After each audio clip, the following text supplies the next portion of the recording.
Hello students, आज हम lecture 9 में पढ़ेंगे पैकिंग एफिशिएंसी के बारे में। पैकिंग एफिशिएंसी क्या बोलती है? It is a percentage of the total space filled by the constituent particles.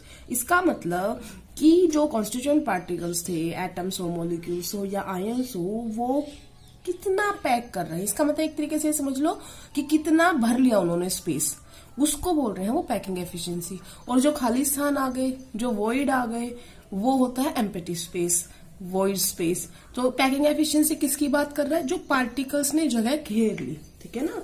It is the percentage of total space occupied.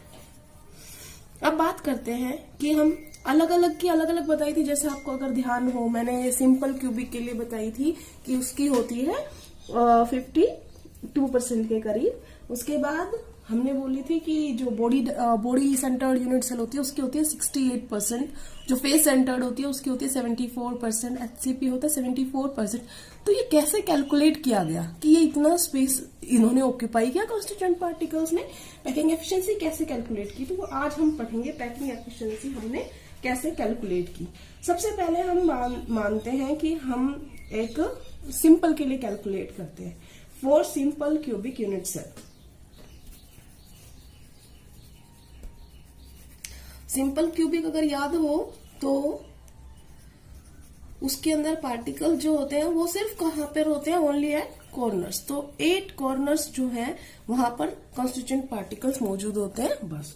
तो अब हमने बनाना है कॉन्स्टिट्यूएंट पार्टिकल्स ऐसे पे मौजूद है, तो कैसे बनाएंगे? तो उसके लिए हम क्या करेंगे, हम एक बनाते हैं सिंपल एक क्यूब, ताकि आपको बता सकें कि कैसे कॉन्स्टिट्यूएंट पार्टिकल्स उसमें अटैच्ड है।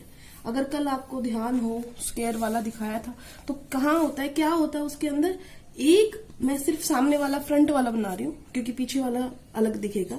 यहाँ पर जो है, यहाँ पर अगर एक सर्कल है ऐसे फॉर एग्जाम्पल, तो दूसरा सर्कल इस कॉर्नर पे है, तीसरा इस कॉर्नर पे, चौथा इस कॉर्नर पे। अगर आपको ध्यान हो, मैंने 4 चूड़ियां आगे रखी थी, 4 चूड़ियां एग्जैक्ट पीछे रखी थी, ऐसे बनेगा ना।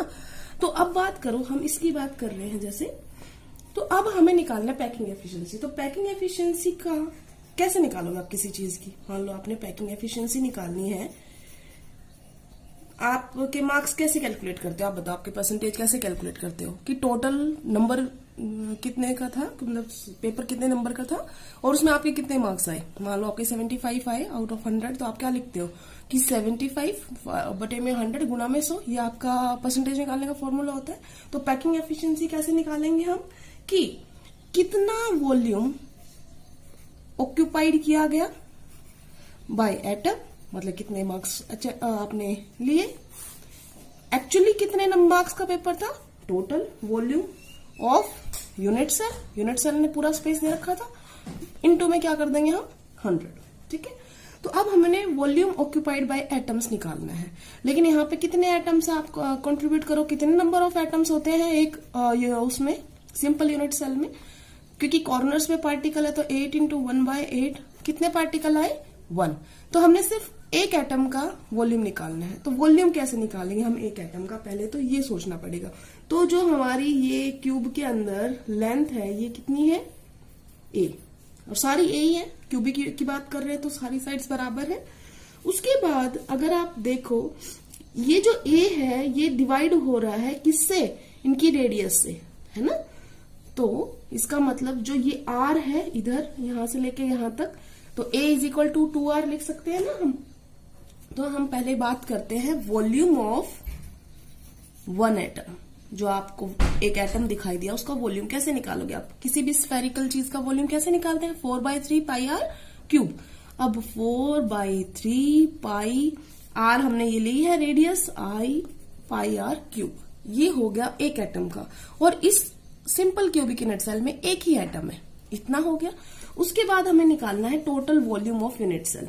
तो हमने total volume of unit cell, अब यूनिट सेल क्या होती है? क्यूब है। क्यूब का क्या करोगे आप? Length into height into breadth, और तीनों ही बराबर है, तो ये a इंटू ए कितना आ गया? a की क्यूब, ठीक है, ये आ गया आपका a की क्यूब। उसके बाद हम बात कर रहे हैं कि ये यहां पर रख दो, लेकिन इन दोनों में कोई चीज कॉमन है नहीं है, तो हम इसको किसकी इस फॉर्म में लिख सकते हैं, हम इसको आर की फॉर्म में लिख सकते हैं कि नहीं, क्योंकि ए इज इक्वल टू क्या है, आप देख सकते हो इस डायग्राम से, ए इज इक्वल टू आर।